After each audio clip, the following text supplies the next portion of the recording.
can see there's little campsites. I was told that they were $5 a night.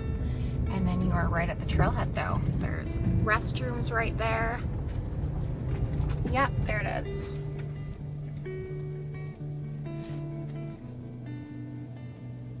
So you just pay by yourself, slip it in there.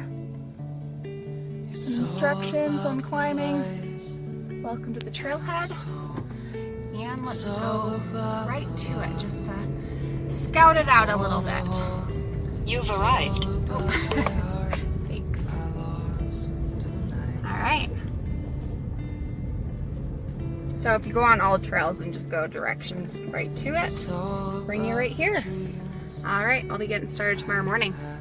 Wish me luck. All right, you're not gonna be able to see anything here, but I'm off. It's 4:30, and I'm ready to do this.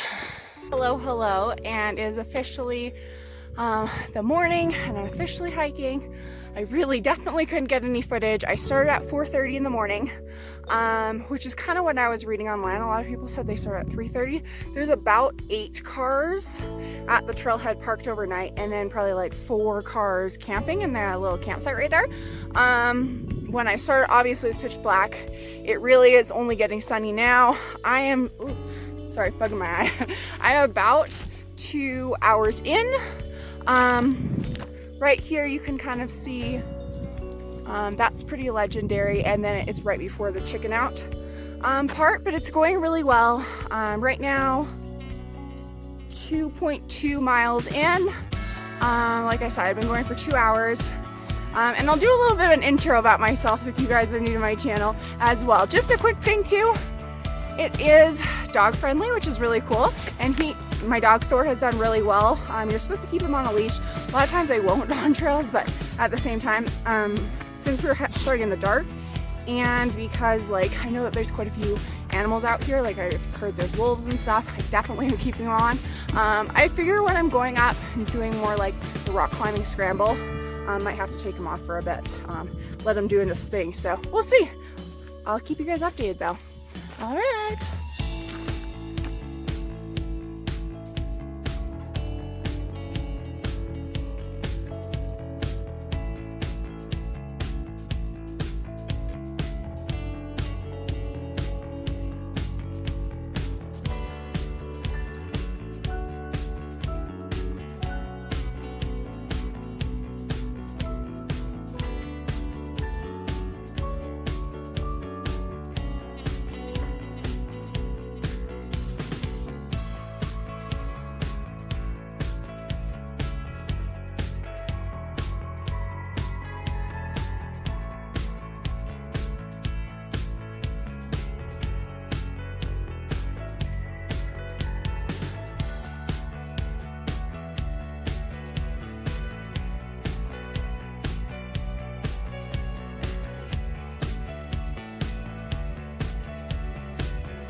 So that's where we came from, right along that line.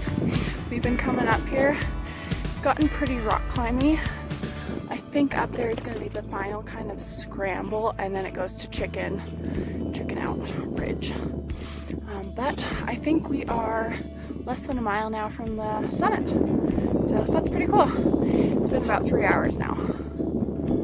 Actually is chicken out ridge, so when it doesn't have snow it's very easy, but you kind of can see the trail up there a little bit to the left, and then that will be the summit. So just kind of at the very end here.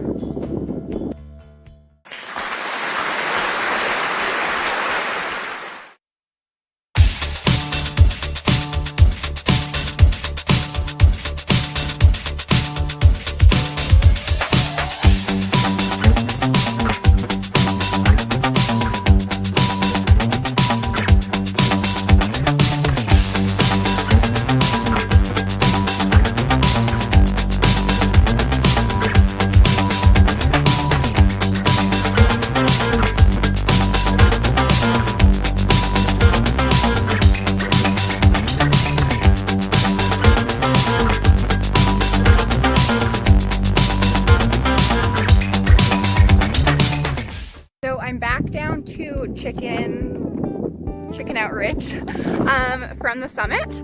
As you can tell, it was like such a beautiful time at the top. There's been so many more like scramble rock climbing moments than I realized. I think part of that is difficult when I have a dog and I kind of have to hoist him up places, but all in all, like, it's been such a beautiful day.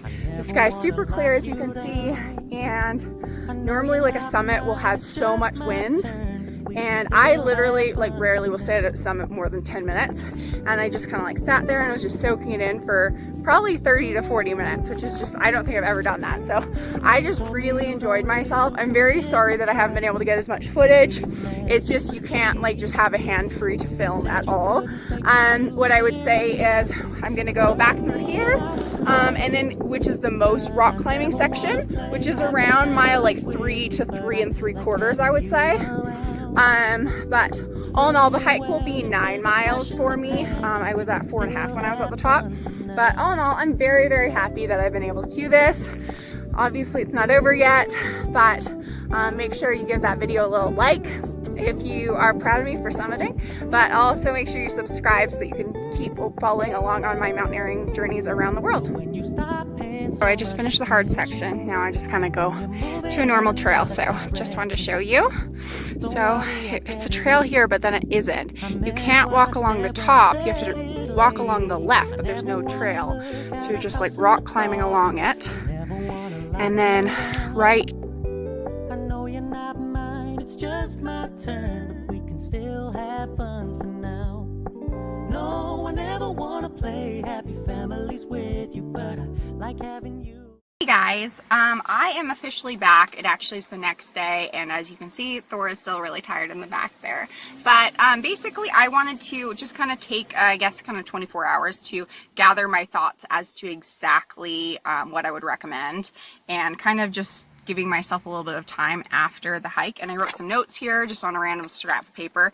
I think a lot of times when I was doing a little bit of research on this trail, people weren't really being able to film Chicken Out Ridge, as was I wasn't able to, which I would have loved to be able to so I could show you that part. But the thing is it's like you need both hands, so there's just never really pictures or like full experiences of that. So it kind of just makes it a little bit more difficult, I think, when you're doing that. But that's why I really want to do this video, so I could kind of really be honest about my opinion.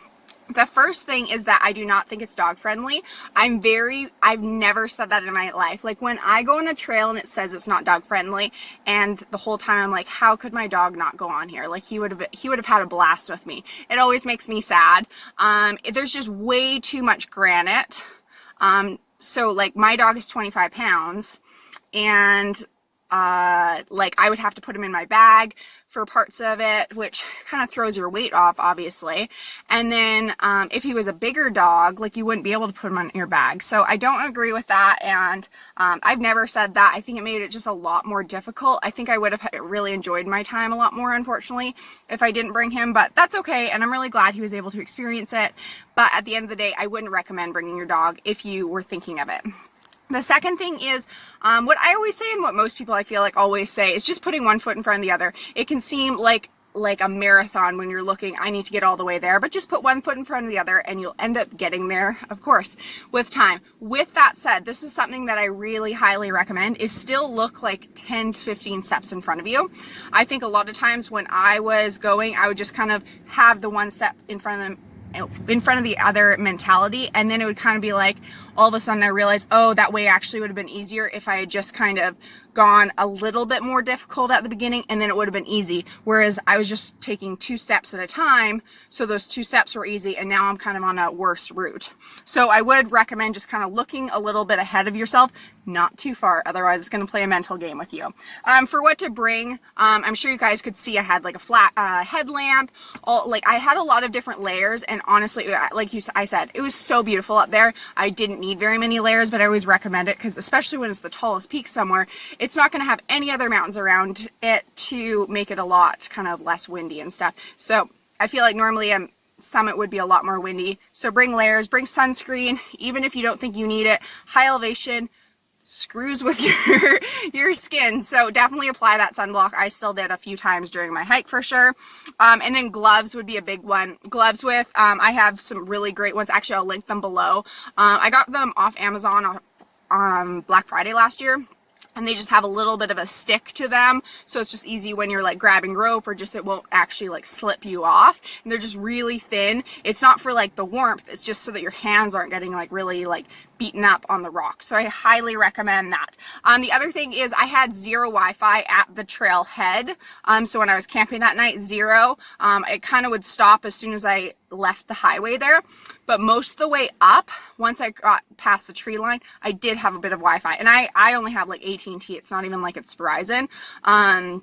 So if you ever got kind of like wanted to check all trails, or you want to call someone to be like, how the heck do I get through this? You probably will have some Wi-Fi. No guarantees, but most people I know were on their phones, even at the summit. I didn't have it at the summit, but I definitely had it throughout the trail. My phone, I could hear like dinging in my backpack. So I hope those help, guys. Like I said, I really enjoyed myself. It was more challenging than I thought. I think it's just I wasn't fully prepared for it. I just kind of saw that's not a super high mountain in my kind of mindset, so it shouldn't be too bad. It definitely was 9 miles, not like 7 like most places were saying. But I really enjoyed myself and met some awesome people out there. So like I said, highly recommend. Worst case scenario is you're getting to Chicken Ridge and you're going back down. It's still a beautiful day. So I hope this video helps. If it does, make sure you give it a thumbs up. Make sure you subscribe to my channel so you see the rest of my hiking adventures and just my life. Bye guys. Keep living life.